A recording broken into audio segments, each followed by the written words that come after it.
Our top story this morning, it's a crime now part of Pennsylvania's history. In April, a mid-state man broke into the governor's residence while Josh Shapiro and his family were sleeping, setting off Molotov cocktails and destroying parts of the mansion. That man pleaded guilty and was sentenced yesterday. Sarah Wilson was in the courtroom. Cody Balmer will spend 25 to 50 years behind bars.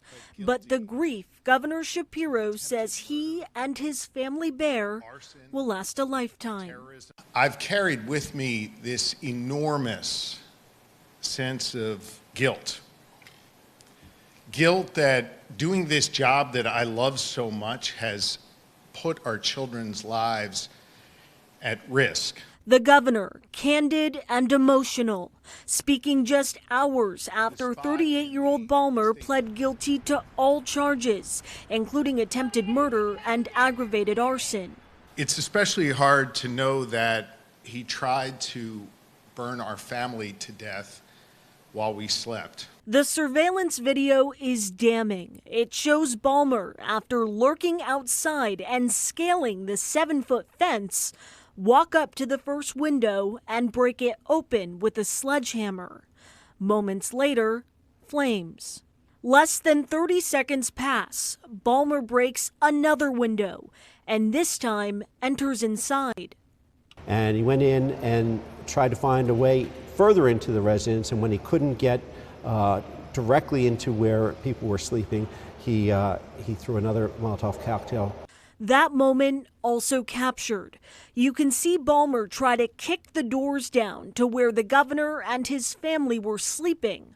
Ultimately unsuccessful, he walks away. No sense of urgency. 22 people, including 8 children who were celebrating Passover, now inside the burning building. I know those videos are chilling. They've been haunting me for months. I've been trying to unsee them for the last 6 months. The motive was political. I'd like to apologize. Governor Josh Shapiro needs to know that Cody Balmer will not take part in his plan. It was triggered towards the actions of the governor because he was Jewish and because he blamed him for the actions of the state of Israel in Gaza. And he said, you know, even if I have to take a life. I'm not crazy about having to take a life, but I will if it's because of the millions endangered. In the courtroom, Balmer sat silent, often with his head down, his wrists and his ankles shackled. The only time he spoke was to address the judge, the DA, and his attorneys.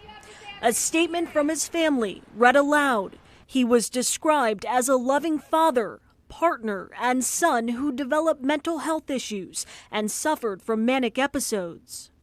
It didn't rise to the level of insanity. His family says Balmer stopped taking his medication and that they went to the police before the attack happened, saying, quote, "We were desperate for help in the hours and days ahead of this." But ultimately, Balmer wasn't deemed a danger to himself or others. 25 to 50 years in prison. Balmer will not be eligible for parole until 2050. By then, he will be 63 years old. He did not apologize in court, but his family did, saying his actions cannot be excused, only understood because of his mental health issues.